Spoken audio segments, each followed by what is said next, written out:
Maria ഭക്തരാകരുതേ എന്നാണ് എൻ്റെ പ്രാർത്ഥന. നിങ്ങളാരും, തമാശ പറഞ്ഞതല്ല, നിങ്ങളാരും മരിയ ഭക്തരാകരുത് എന്നാണ് എൻ്റെ പ്രാർത്ഥന.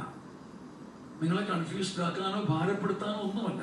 ഞാൻ വീണ്ടും പറയുന്നു, നിങ്ങളാരും സത്യമായും മരിയ ഭക്തരാകരുത്. ഞാനൊരു മരിയ ഭക്തനേ അല്ല. ഞാൻ എന്നാ വേണ്ടാതീനാ പറയുന്നത്, ഞാനൊരു ചുമ്മാ രസത്തിന് പറയുന്നതോ ഡൈവേർട്ട് ചെയ്യാൻ പറയുന്നതല്ല. ഞാൻ മരിയ ഭക്തനല്ല എൻ്റെ അപ്പന്മാരെ, സത്യമായി ഞാൻ മരിയ ഭക്തനല്ല. കാരണം ഭക്തിക്കകത്ത് ഒരു ഹുക്കുണ്ടെന്ന് വിശ്വസിക്കുന്നയാളാണ് ഞാൻ.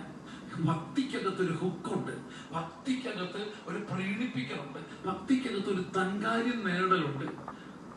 ഏത് ഭക്തിക്കകത്ത് ഒന്ന് പ്രസാദിപ്പിച്ച് പഞ്ചാര വർത്താനം പറഞ്ഞ് ഒന്ന് പ്ലീസ് ചെയ്തിട്ട് നമ്മുടെ ഒരു കാര്യം നേടാനുണ്ട്. നിങ്ങൾ മരിയ ഭക്തരാകരുത് എന്നാണ് എൻ്റെ ആഗ്രഹം. നമുക്ക് മരിയ ഭക്തിക്കകത്ത് ഒരു സ്വാർത്ഥതയുണ്ട്. കാരണം നമ്മുടെ എല്ലാവരുടെയും ഭക്തി ഒരു സ്പിരിച്വൽ സെൽഫിഷ്നെസ് ആണ്. അത് നമുക്ക് നിങ്ങളെ ഭാരപ്പെടുത്താനോ വിപ്ലവം പറയാനോ അല്ല. നമ്മുടെ എല്ലാം ഭക്തി ഒരു ആധ്യാത്മിക സ്വാർത്ഥതയാണ്. വളരെ പെട്ടെന്ന് ഞാൻ പറയാം. ഒരു നിരീശ്വരവാദി ഇവിടെ ഉണ്ടെന്നിരിക്കട്ടെ, നിങ്ങൾ വിളിച്ച് ഈ ശുശ്രൂഷയ്ക്കൊന്ന് കയറുവോ? ഇല്ല, കയറുവോ? ഇല്ല. അങ്ങനെ അവിടെ ഇരുന്നുകൊണ്ട് 4 പേരെ ഫോൺ വിളിച്ച് 2 പേരെ വിളിച്ച് അവിടെ മനുഷ്യന്റെ കയ്യെ വീണ് കാലേ വീണ് എങ്ങനെയെങ്കിലും കുടുംബത്തെ നോക്കണം. നമ്മളെന്താ ചെയ്യുന്നത്? ദൈവത്തിന്റെ കാലേ വീണ് നമ്മുടെ കുടുംബത്തെ നോക്കുന്നു. ഒരു നിരീശ്വരവാദി മനുഷ്യന്റെ കാലേ വീണ് മനുഷ്യന്റെ റിസോഴ്സ് ഉപയോഗിച്ചിട്ട് അവന്റെ കുടുംബത്തെ പോറ്റുന്നു. നമ്മളെന്ത് ചെയ്യുന്നു? ദൈവത്തിന്റെ കാലേ വീണ് ദൈവത്തെ പ്രസാദിപ്പിച്ച് നമ്മുടെ കുടുംബത്തെ പോറ്റുന്നു. ഞാൻ തെറ്റ് പറയും, വിപ്ലവം പറയല്ല. ഭക്തിക്കകത്തൊരു ഹുക്കുണ്ട്. നമുക്ക് വേണ്ടത് ഒരു മരിയൻ ഇന്റിമസിയാണ്. ഒരു മരിയൻ ഇന്റിമസിയാണ് വേണ്ടത്. അപ്പൊ അത് മനസ്സിലാക്കാൻ വേണ്ടി ഞാൻ വളരെ പെട്ടെന്ന് ഒരു ചോദ്യം ചോദിച്ചിട്ട് വിഷയത്തിലേക്ക് കിടക്കാം. അത് ഇന്ന് പറ്റത്തുള്ളൂ. ചോദ്യം ഇതാണ്: കാൽവരിയുടെ കുന്നിൽ ഈശോ നോക്കി നിൽക്കുമ്പം വളരെ തളർന്ന് അനാഥയെ പോലെ വളരെ വിഷമിച്ച് വളരെ വ്യാകുല വാളുകൊണ്ട് മുറിഞ്ഞ് മറിയം നിൽക്കുന്നു. ശ്രദ്ധിച്ചു കേൾക്കണം. വ്യാകുല വാളുകൊണ്ട് മുറിഞ്ഞ് മറിയം നിൽക്കുന്നു.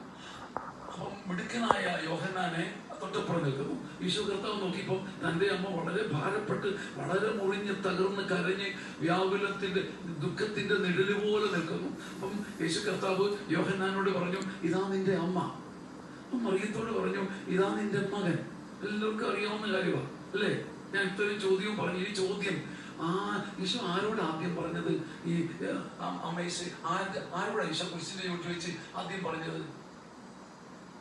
യോഹന്നാനോട് പറഞ്ഞു, ഇതാ നിന്റെ തന്നെടാ. ഞാൻ ആരോടായി പറയുന്നത്? ഞാൻ ഉത്തരം പറഞ്ഞിട്ടാ ചോദിക്കുന്നത്. മറിയം വളരെ വേദനിച്ച് നിൽക്കുന്നതായിട്ട് തളർന്നു നിൽക്കുകയാണ്. അമ്മ ഈശോ തന്റെ അമ്മയെ നോക്കിയിട്ട് കണ്ടിട്ട് യോഹന്നാനോട് പറഞ്ഞു, ഇതാ നിന്റെ അമ്മ. എന്നിട്ട് അമ്മയോട് പറഞ്ഞു, ഇതാ നിന്റെ മകൻ. ഉത്തരം പറഞ്ഞിട്ട് ഞാൻ നിങ്ങളോട് ചോദിക്കുക, ആരോടാ ഈശോ ആദ്യം പറഞ്ഞത്? പറഞ്ഞേ, ഉറക്കെ പറ. അതിന് ബൈബിളും തുറന്ന് നോക്കി ആരോടാ പറഞ്ഞത്? എന്നെ ഇങ്ങനെ മുഖം കുത്തി വെപ്പിച്ച് നോക്കിയിട്ട് നോക്കിക്കേ. അതിനകത്തൊരു വലിയ പാഠമുള്ളത് കൊണ്ടാണ്. നിങ്ങളെല്ലാവരും ഏറെക്കുറെ ഉറക്കെ പറഞ്ഞേ, യോഹന്നാനെന്ന് പറഞ്ഞേ. ഇനി നോക്കിക്കേ, ആരോടാ പറഞ്ഞത് നോക്കിക്കേ. അതിനകത്തൊരു വലിയ മരിയോളജി കിടപ്പുണ്ട്. അതുകൊണ്ടാണ് നമ്മുടെ തലയ്ക്കകത്ത് ഇൻപ്രിന്റഡ് എന്നാന്നറിയാവോ? തളർന്നു നിൽക്കുന്ന മറിയം അനാഥയെ പോലെ നിൽക്കുന്നതുകൊണ്ട് ഈശോ യോഹന്നാനോടായിരിക്കും പോരാഞ്ഞിട്ട് ഞാൻ 2 വട്ടം തെറ്റിച്ച് പറയുകയും ചെയ്തു. പക്ഷേ തളർന്നു നിൽക്കുന്ന മറിയത്തോട് യോഹന്നാനെ ഏറ്റെടുക്കാനാണ് പറഞ്ഞത്. മരിയോളജി ആരംഭിക്കുന്നത്, മരിയൻ ബന്ധം ആരംഭിക്കുന്നത് നമ്മൾ കുറച്ച് ഭക്തി കാണിച്ച് മറിയത്തെ ഏറ്റെടുക്കുന്നതിലല്ല, മിശിഹായുടെ നിയോഗത്താൽ മറിയം നമ്മളെ ഏറ്റെടുക്കുന്നതിലാണ്. അതുകൊണ്ട് കേവലം ഭക്തിയല്ല, ദിവ്യ സ്നേഹമാണ് എൻ്റെ ഉള്ളിൽ. അമ്മേ നീ എന്നെ സ്നേഹിച്ചിടുമ്പോൾ ജ്ഞാനം പൂർണ്ണമാകും. മറിയം നമ്മളെ ഏറ്റെടുത്ത് കഴിയുമ്പോൾ നമ്മുടെ വിസ്ഡം പൂർണ്ണമാകും. നമ്മൾ മറിയത്തെ ഏറ്റെടുക്കുകയല്ല, മറിയം നമ്മളെ ഏറ്റെടുക്കാൻ നിങ്ങൾ ഈ പ്രിയപ്പെട്ടവരെ ഒരു കാര്യം ഞാൻ പറയാം. എനിക്ക് അങ്ങനെ ഒരു പ്ലീസ് ചെയ്ത് വർത്താനം പറയും ഞാൻ മിടുക്കണമെന്ന് കേട്ടിട്ടുണ്ട്. പക്ഷെ ഞാനിപ്പോൾ പറഞ്ഞ പ്ലീസ് ചെയ്തിട്ടല്ല. ഞാൻ ഈ വാതിൽക്കൽ കയറിയപ്പോൾ തൊട്ട് ഞാൻ ഈ ഹാളിൽ എത്ര പേരുണ്ടെന്നോ ഒന്നും ശ്രദ്ധിച്ചിട്ടില്ല, നോക്കിയിട്ടില്ല, ഒരിക്കലും അന്വേഷിക്കാറുമില്ല. ഇവിടെ ഇരിക്കുന്നത് 150 പേരോടൊക്കെ കാണത്തുള്ളൂ. പക്ഷെ ഞാനൊരു കാര്യം പറയുന്നു, 150 പേരിൽ ഒരു 1500 2000 പേരുടെ 10000 പേരുടെ ഒരു അനോയിന്റിങ് ഇവിടുന്ന് പൊട്ടിപ്പുറപ്പെടും. ഈ പഠനം സ്വീകരിച്ചാൽ മതി. മറിയത്തെ നമ്മൾ ഏറ്റെടുക്കുകയല്ല, മറിയം നമ്മളെ ഏറ്റെടുക്കാൻ പ്രാർത്ഥിക്കുന്നതിൽ നിന്നും ഈ ധ്യാനം അങ്ങോട്ട് കത്തിപ്പടരണം. ഒരുമിച്ച് പറയാമോ ഹല്ലേലൂയ? അത് അത് അത് എന്റെ ജീവിതത്തിൽ ഒരു അത് പറയാൻ അർഹതയുണ്ടെന്ന് എനിക്കറിയില്ല. ഒരിക്കലും ഒരു ബ്രദർ എനിക്ക് വേണ്ടി പ്രാർത്ഥിച്ച സമയത്ത് ഷാജിച്ച ഞാൻ പറയാം, എന്നാ ഞെട്ടി ഇങ്ങനെ എഴുന്നേറ്റു, എന്നാ അച്ഛായി കാണുന്നത്? ഞാൻ പറയാം, എന്റെ ബ്രദറെ പേടിപ്പിക്കാതെ, എന്റെ മുഖത്തോട് നോക്കിയിട്ട് എന്നെ കാണുന്ന ചോദിച്ചു കഴിഞ്ഞാൽ, എന്നാ ബ്രദറെ എന്റെ അച്ഛായി? എന്റെ ബ്രദറെ കാര്യം പറയാം. അപ്പൊ ബ്രദർ പറയാ, ഷാജി അച്ഛാ, I have seen marine anointing. ഒത്തിരി പേർക്ക് ഇനി ഞാൻ പറയാൻ എനിക്ക് അർഹതയില്ല കേട്ടോ, ഞാൻ പറയുമ്പോൾ അത് പൊങ്ങിതായി പോകും, പറയാനൊരു ആത്മബലവും ഇല്ല. ഷാജിയച്ഛനെ ഒരു കൊച്ചു കുഞ്ഞിനെ ഇങ്ങനെ പുതപ്പിട്ട് പൊതിഞ്ഞിരിക്കുന്ന പോലെ മറിയം പിടിച്ചിരിക്കുന്നല്ലോ. ഇതാ ഈ മറിയം ഏറ്റെടുക്കൽ എന്ന് പറയുന്നത്. നമ്മൾ കുറെ തീർച്ചയായും ജപമാലകൾക്ക് ഒരുപാട് അർത്ഥമുണ്ട്.